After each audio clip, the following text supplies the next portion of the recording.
Hoy el tema que vamos a tratar es las dimensiones.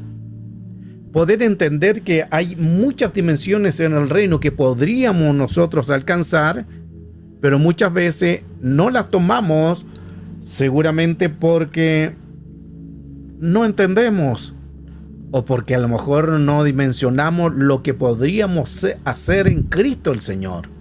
Por eso es que es importante abrir el corazón para dejar que las dimensiones de Dios, que son bastantes, podamos nosotros entenderla y conocerla. Como tú te veas, te verá el enemigo. Esto es importante también porque nosotros tenemos que vernos fuertes en el Señor. El enemigo coloca algunas dimensiones, porque él trabaja también con dimensiones negativas, y lo hace para que nosotros podamos desviar el caminar, podamos mirar y colocarle atención y distraernos de esas dimensiones negativas, y ahí es donde muchas veces el enemigo toma esos derechos legales de poder entrar. Por eso es que es importante al entender que cuando hablamos de dimensiones, hablamos de cosas sobrenaturales, lo que no visualizamos en el ojo, lo que no podemos entender. Hay muchas cosas que no entendemos. Hay muchas cosas también que suceden en nuestro alrededor. Hay muchos espíritus, hay muchas razas paralelas, hay un fin de muchas dimensiones, el cual necesitamos conocer. He estado publicando hace poco también lo que vi en el Cañón del Chaco, que es una dimensión.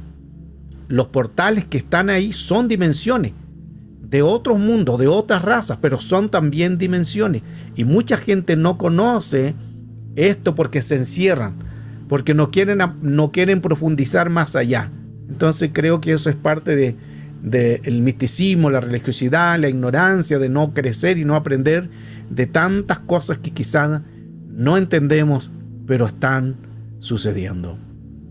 Hoy, al hablar el tema de la dimensión, es importante entender que nosotros fuimos creados para poder llegar a ocupar lugares celestiales, así dice la Escritura, para ocupar los lugares de honra, para ocupar los lugares de dimensiones en el reino.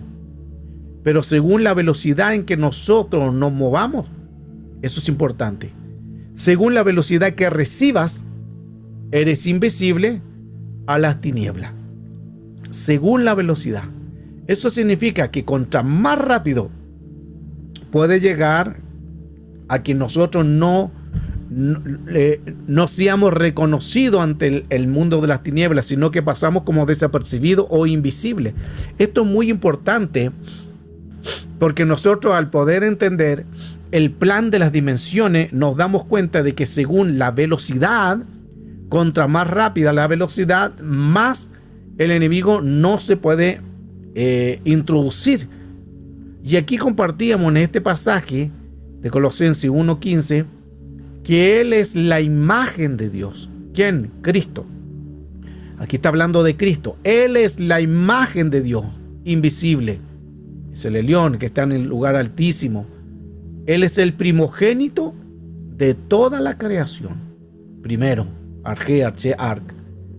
Porque por Él fueron creadas todas las cosas que están en los cielos, muchos cielos, y las que están en la tierra, una tierra, sea visibles o invisibles, sean los tronos, los dominios, los principados, las potestades, todo fue creado por Él, por medio de Él y para Él. Qué importante saber que todo esto que hemos dado, estas 4 jerarquías de dimensiones, de tronos, de dominio, de principado y potestades, son creaciones de Dios. Dios hizo los tronos. Y mire qué interesante que dice tronos. Esto es muy importante que siempre coloquemos un poquitito en esa pincelada ahí, de colocarle atención. No dice trono, ni dominio, ni principado, ni potestades. Habla de tronos. Muchos tronos. Hay dominios, muchos dominios. Hay principados, muchos principados.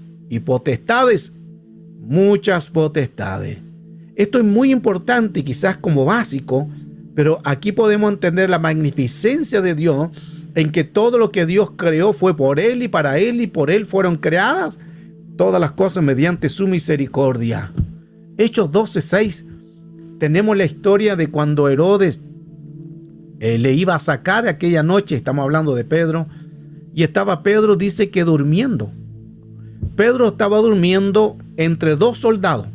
Escuche esto, que importante. No es que los soldados estén durmiendo. No, ningún soldado se podía quedar dormido. ¿Por qué? Porque cuando alguien, los soldados al dormir, si ya alguien se escapara, los que iban a pagar las consecuencias serían los soldados. Y nadie iba a querer pagar una consecuencia, porque la consecuencia era la muerte. ¿Se recuerda usted cuando Pablo y Silas estaban adorando y estaban exaltando el nombre del Señor, y hubo un terremoto y se remecieron los cimientos de la cárcel y se abrieron las cárceles, y el que estaba ahí cuidando, el guardia, pensó que todos habían escapado, y él estuvo a punto, tomó su espada para quitarse la vida? ¿Por qué? Porque sabía que lo iban a matar, sabía que los soldados, porque él era responsable de todos los presos, y ahí podemos tener el antecedente entonces que ningún guardia podría quedarse dormido. Entonces, cuando él estuvo a punto de matarse, se escucha una voz desde muy a fondo: no lo hagas, porque todos estamos aquí. Aquí vemos lo mismo. Vemos que Pedro estaba en aquella noche encadenado, con cadenas. Él estaba durmiendo, Pedro. Y a los dos habían dos soldados, que eran los guardas de esas puertas que custodiaban aquella cárcel. Pero algo sorprendente sucedió. Esto es lo que sucede cuando creemos a Dios. Cuando quizás muchas veces estamos encadenados con el problema, encadenados con la situación, encadenados que no sabemos dónde ir, porque una cadena no te deja avanzar, no te deja qué hacer. Te daña emocionalmente, no sabes a quién recurrir, no puedes como moverte porque estás en una prisión, en una cárcel. Y muchas veces nos encontramos de esa manera en que no sabemos a quién recurrir. Pasa lo mismo. Pero aún así, si nosotros creemos a Dios que Él se va a glorificar, las dimensiones de Dios van a venir, te van a ayudar, y Dios se empezará a mover. Y mire qué interesante que el ángel de Pedro. Aquí hay mucho que hablar en esto. El ángel de Pedro. Hechos 12:6. Y cuando Herodes sabía de sacarle aquella noche, en esa misma noche, recuerde que Pedro lo iban a sacar para matarlo. Pero en aquella misma noche que lo iba a sacar Herodes, Pedro dice que estaba durmiendo entre dos soldados, ya hablamos de eso, sujeto con dos cadenas. Y los guardias delante de la puerta que guardaban la cárcel. Habían 4 grupos de 4. Soldados que cada uno podía vigilar. Eran los que estaban vigilando los 4 grupos, que eran al final 16 guardias. En esa cárcel que estaba Pedro habían 16 guardias guardando, custodiando la cárcel. Ninguno se podía quedar dormido. Ninguno estaba dormido. Todos estaban despiertos. Pero ¿qué pasa aquí? ¿Qué sucede? Que viene el ángel de Jehová, y cuando viene el ángel de Jehová, él pasa la primera puerta, la segunda puerta, como vemos aquí en la imagen anterior. Vemos que el ángel saca a Pedro y lo va sacando hacia las diferentes puertas. Recuerde que habían 16 guardias. La pregunta es, ¿por qué los guardias no lo vieron? Recuerde que los guardias no estaban durmiendo, no podían quedarse dormidos.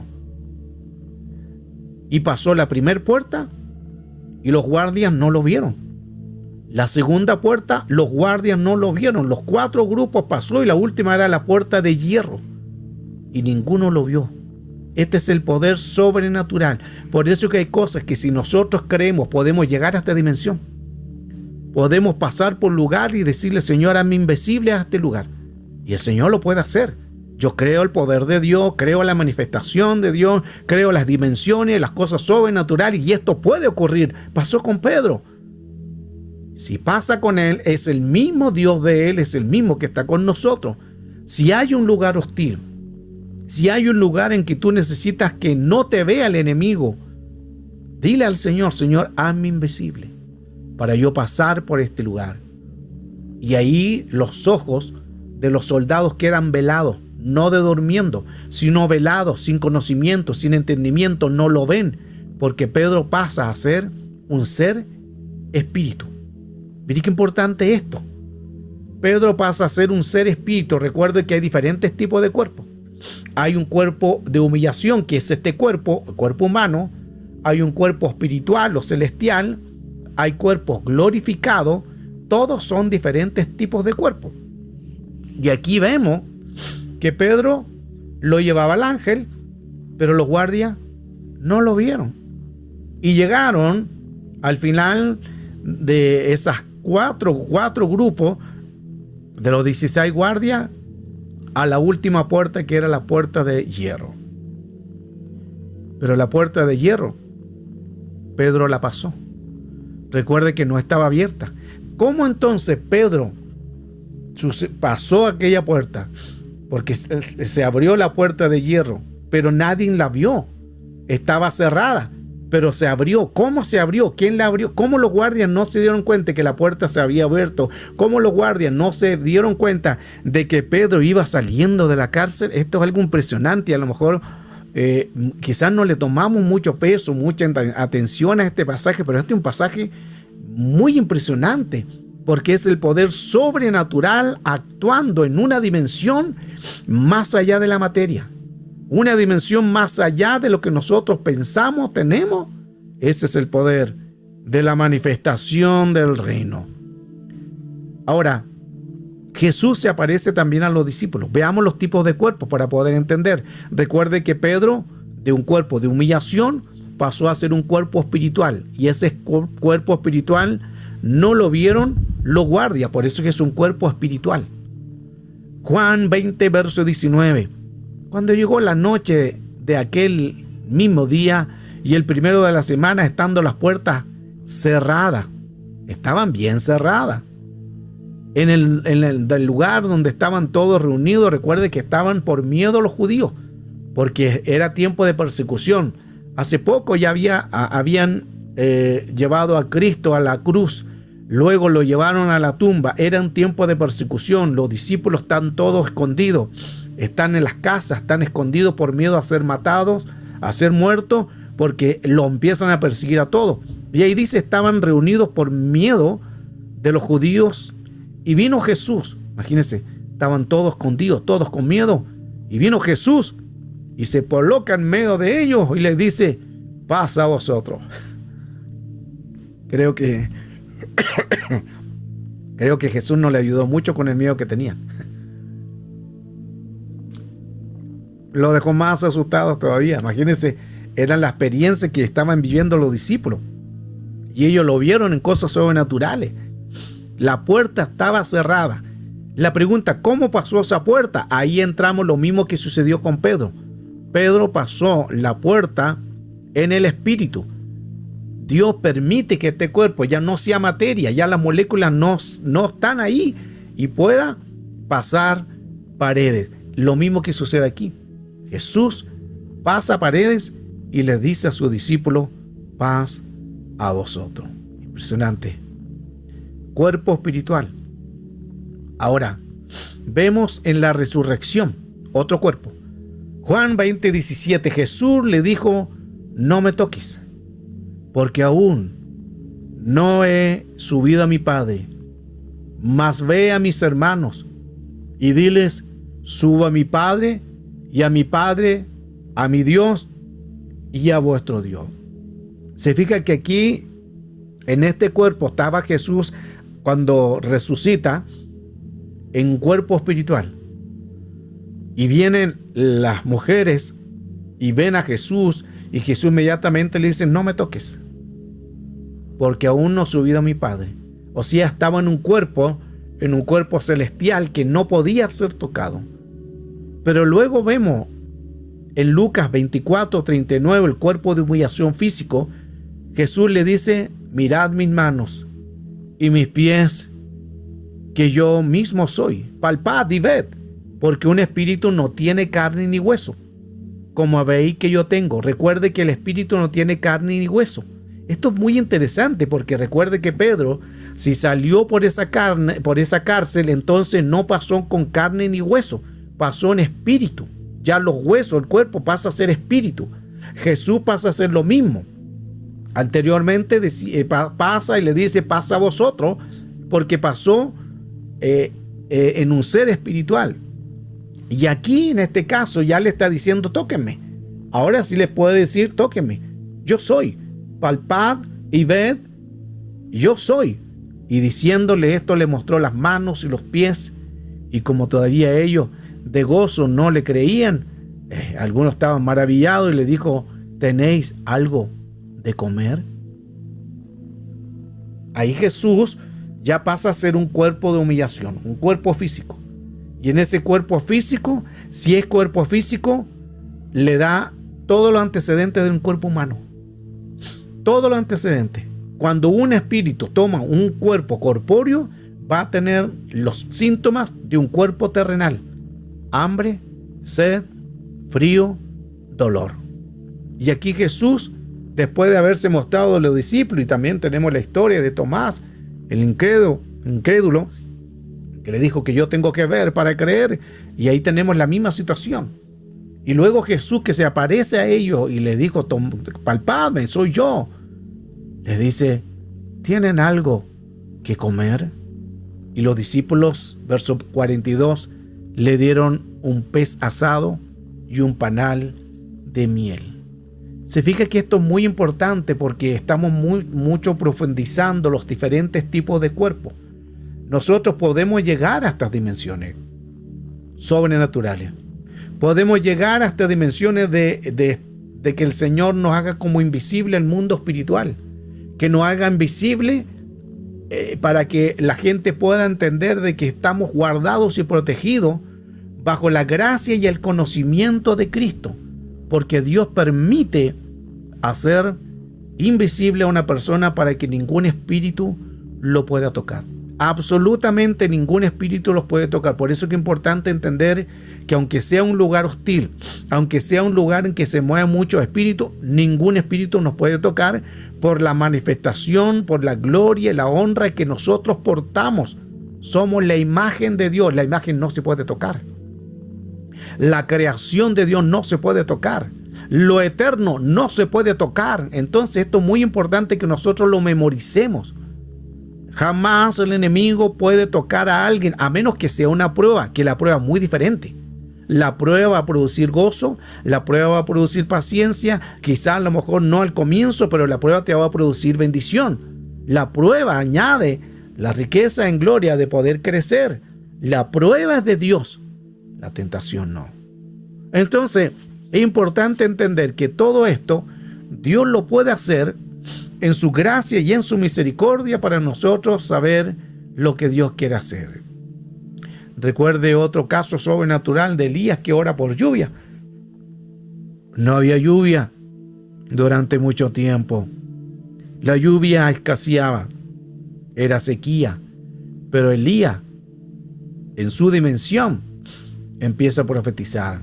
Primera de Reyes 18:41. Entonces Elías dijo a Acab, sube, come y bebe, porque una lluvia grande se oye. Mire la convicción que tenía Elías.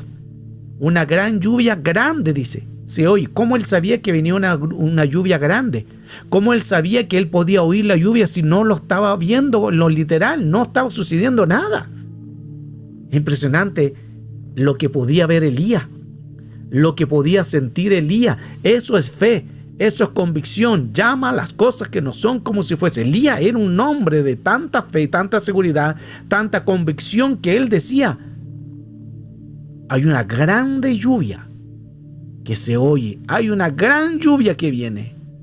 Entonces Acab dice que subió a comer, a beber, y Elías subió a la cumbre del Carmelo y postrándose en tierra, puso su rostro entre sus rodillas y dijo a su criado, sube ahora y mira hacia el mar. Y subió y miró y dijo, no hay nada. Y él volvió a decir, vuelve 7 veces. Y Elías le dijo a su criado, ¿qué ves? Y él dijo, nada. ¿Por qué el criado no veía nada? Porque no estaba en la dimensión de Elías. Elías ya había escuchado la lluvia, grande lluvia. grande lluvia se escucha. Y lo profetizó antes que sucediera. Pero el criado y Acab no veían nada. A veces nosotros tenemos que pasar por esos procesos de aumentar nuestra fe. Al comienzo estamos quizás como el criado. Dios te dice que te va a sanar y tú subes y ¿qué ves? Nada. Pero Dios te dice que te va a sanar y tú subes al monte y bajas, ¿qué ves? Nada. Y así estamos hasta que llega el momento de tal convicción en que ya llegamos a la séptima vez y podemos ver la lluvia, podemos ver la sanidad y podemos ver el milagro. Muévete en el milagro. No dejes de no creer. No dejes que la incredulidad, no dejes que el problema o la situación o el caos, lo que puedas estar viviendo, no dejes que eso pase y te lleve consigo mismo, porque te va a distraer el enemigo. Aunque no veas nada, si hay lluvia, la lluvia está ahí. A la séptima vez entonces dijo: yo veo una pequeña nube como la palma de la mano de un hombre que sube del mar. Y él dijo: ve y di a Acab, unce tu carro y desciende, que la lluvia no te ataje. Mire la convicción otra vez. Se veía la nube de lejos, que era pequeña, como del porte de una mano. Pequeña una nube. Pero Elías le dice rápidamente: Acab, unce tu carro, porque la lluvia ya viene, para que no te ataje. Y aconteció que estando en esto, los cielos se oscurecieron con nubes, y el viento hubo una gran lluvia. Y subiendo Acab vino a Jezreel. ¿Qué ves? La pregunta. Veo una pequeña nube, como la palma de mi mano. En tus manos está la lluvia. En tus manos está la bendición. Tienes que creer. Tienes que tomar. Cree que ya tienes eso en tus manos. Cree que tienes esa sanidad en tus manos. Cree que tienes esa economía en tus manos. Ese llamado, ese ministerio, en lo que Dios te ha dado. Esa iglesia está en las manos de Dios. La gente está en las manos de Dios. No te preocupes. Tú no tienes que por qué dudar de esto. Tú tienes que ser un buen ministro del evangelio. En el mundo la gente busca a seguidores. En el reino, los seguidores buscan a un buen líder. El buen líder se capacita, se prepara. Hay mucha gente que andan buscando seguidores. No estoy hablando de la evangelización, que es otra cosa, y de predicar el evangelio. Estoy hablando de empezar a hacer lo que no es en el orden. Y muchos están buscando, muchos buscan que los siguen, muchos buscan por redes sociales, por un montón de cosas, pero los seguidores son ellos los que van a buscar a un buen líder. Si ellos ven un buen líder en ti, te seguirán. Importante. Elías entonces, y la mano, dice, de Jehová estuvo con Elías, y cual ciñó sus lomos y corrió delante de acá hasta llegar a Jezreel. El profeta profetizó delante del tiempo, antes que sucedieran las cosas. Así muchas veces nosotros tenemos que hacer, profetizar antes del tiempo. Esto significa que nosotros tenemos que decir la palabra antes que suceda, porque sucede ya no es fe, es obra. Y la fe y la obra van juntas. Fe y obra. La fe es lo que no se ve. La obra es lo que se ve. Entonces nosotros tenemos que profetizar. No la obra en sí, sino lo que no estamos viendo, eso profetizar. Y profetizar delante del tiempo. Quizás es el tiempo que estaba viviendo acá. Era un tiempo de sequía. Era un tiempo de no lluvia. Pero Elías se adelanta a ese tiempo y declara: viene lluvia grande. Y Elías dice que corrió.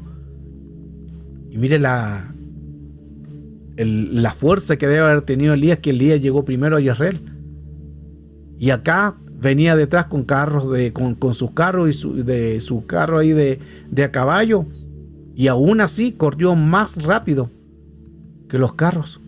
Elías corrió y pasó el carro de acá y llegó primero a Jezreel. Interesante eso. Usain Bolt, el corredor más rápido hasta ahora, Usain Bolt, que tiene una velocidad de 9,58 segundos por hora. Imagínense, este hombre pega unas zancadas, pero grandísimas, Usain Bolt. 9,58 segundos por hora. Este es el corredor más rápido que hay hasta ahora en la historia. Entonces, un caballo corre a 40-50 kilómetros por hora. 40-50 kilómetros por hora. La pregunta, ¿cuánto corrió entonces Elías? Porque Elías dice que corrió desde el monte Carmelo hasta Israel, que son 50 kilómetros. Corrió 50 kilómetros más rápido que los caballos. Y aquí estamos hablando de varios caballos, porque un solo caballo corre 40-50 kilómetros por hora. Entonces imagínense la velocidad en que iba corriendo el profeta. Impresionante. Hay cosas que a veces nos sorprende la dimensión en la cual nosotros podíamos llegar, acelerarnos, movernos en cosas sobrenaturales, podríamos hacer cosas mayores. Jesús mismo lo hablaba, pero a veces nuestra incredulidad no nos deja avanzar. Tenemos otro caso también de Felipe y el eunuco. El eunuco, recuerda esa historia en Hechos 8:26. El ángel del Señor habló a Felipe diciendo: levántate y ve hacia el sur por el camino que desciende a Jerusalén, a Gaza, el cual es desierto. De Jerusalén a Gaza hay 70 kilómetros. Y ahí vemos la historia que Felipe se encuentra con el eunuco y le dice: ¿entienden lo que lee? No entiendo. Y ahí Felipe le dijo: yo te voy a leer para que puedas entender. La historia que todos conocemos, pero algo sucede. Hechos 8:38. Y mandó parar el carro y descendieron con ellos ambos al agua, Felipe y el eunuco, y lo bautizó. Mientras estaba en esa situación, cuando subieron del agua, el Espíritu del Señor arrebató a Felipe. Y el eunuco no lo vio más y siguió gozoso su camino. Y luego Felipe se encontró en Azoto. 54 kilómetros, 33 millas. Aparece Felipe en otro lugar. Mire qué impresionante esto. ¿Cómo es posible que estaban acá en un lugar y de ese lugar donde estaban fue transportado Felipe a través del Espíritu y fue llevado 54 kilómetros en milisegundos? Y se encontró Felipe en Azoto. Esto es impresionante. Y vemos otra vez otra dimensión sobrenatural. Dios podría hacer cosas tan impresionantes, pero a veces por nuestra emoción o nuestra incredulidad o nuestra área, porque muchas veces nosotros, según lo que veamos con los ojos, en eso creemos. Y a veces eso que ven nuestros ojos no es lo real, porque nos confunde. Lo que ven con los ojos no es realmente lo real, por eso tenga cuidado en esto. Hay gente que ve hablar en lengua y cree que puede ser Dios ahí, a veces no lo es. A profetizar, porque ve que está profetizando, a veces no lo es. O ven movimiento y grito y un montón de cosas y creen que Dios está ahí, a veces no lo es. Eso es parte de lo que es la vista, a veces no es lo real, porque lo real no es por fuera, se manifiesta dentro. Por eso que muchas veces quizás todos nos hemos desilusionado con alguien. Pensamos que en el líder, un pastor nos traicionó, un hermano, una hermana, eso lo podemos pasar, lo podemos vivir. ¿Por qué? Porque la persona la veíamos muy linda en el Señor, pero resulta que esa persona después se desvía. En su corazón había otra intención. Había una intención de no avance, de no creer, de no crecer. Y muchas veces las personas que están casi trabajando contigo, que tú conoces, te van a traicionar. Y la veías tú como una persona fiel. Es como Judas, estando cerca de los 12, traiciona. No tendría que haber sucedido eso, pero pasa eso producto de que ahí nos da otra vez otro caso de colocar la mirada en el Señor. Como dijo Pablo, el blanco. ¿Quién es el blanco? Cristo. Si erras al blanco, pecaste. Qué importante entonces entender en esta enseñanza de las dimensiones sobrenaturales. las cosas que podríamos hacer, cosas impresionantes, cosas sobrenaturales, pero muchas veces porque nosotros estamos tan pegados a la materia, tan ligados a la física, que lo que vemos en eso pensamos que es y a veces no lo es. Por eso siempre le he enseñado a ustedes, cuídense de las áreas emocionales, no porque hablan lengua crea, no porque profetice crea. Hay cosas que a veces la gente es engañada. ¿Por qué? Porque ven todo en lo humano. Es como las personas que ven los movimientos de griterío, salterío y hacen un montón de cosas y le llaman fuego a eso. Entonces hay que tener cuidado de eso. Y la gente cree que eso es presencia. Eso no es presencia, es una manifestación de una psicosis colectiva de todo el mundo y todo hace lo mismo. El Espíritu Santo no actúa de esa manera. Es como las danzas. ¿Se ha fijado que hay siempre diferentes tipos de personas, de grupos o de iglesias, que todos danzan iguales? Y en otra iglesia, todos danzan iguales. Y en otro lugar, todos danzan iguales. ¿Por qué? Eso no es presencia, es una psicosis colectiva, se llama, porque todos piensan que ese es el movimiento de la danza, ese es el movimiento o del espíritu, pero no lo es. Esto sí que es muy profundo, porque quizás muchos están quizás tan pegados a la materia que cuando se habla de estas cosas no entienden mucho, pero cuando uno entiende ya con el caminar y sabe que hay cosas que a veces tenemos que pesar. Primera de Juan 4:1 dice probar los espíritus. Hay que probarlo todo. Hay cosas que no son, pero avanzo mejor. El ataque del ser tripartito, con esto termino, siempre va a ser en el espíritu. Primera de Tesalonicenses 5, verso 23. El espíritu, el alma y el cuerpo.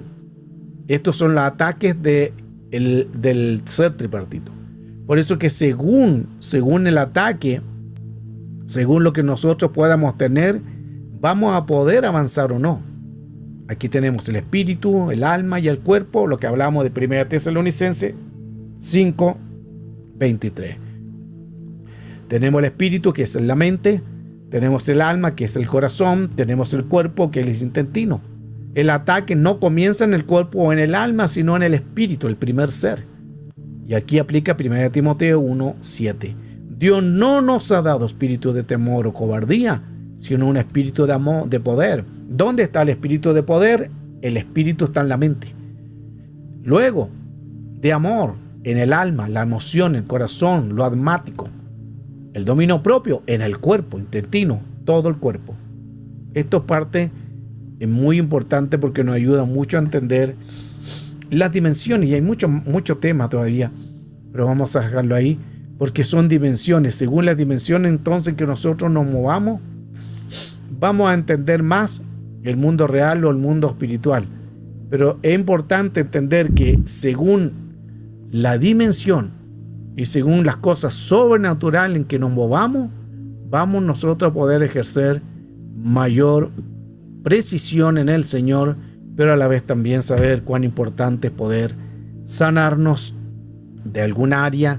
Y hoy, como hemos hablado de este tema, que el Señor permita que podamos creer al Señor, creer a su palabra, creer a lo que Dios quiere hacer y por supuesto siempre permitir que Él sea glorificado en todo. Todo es Él, todo es Él.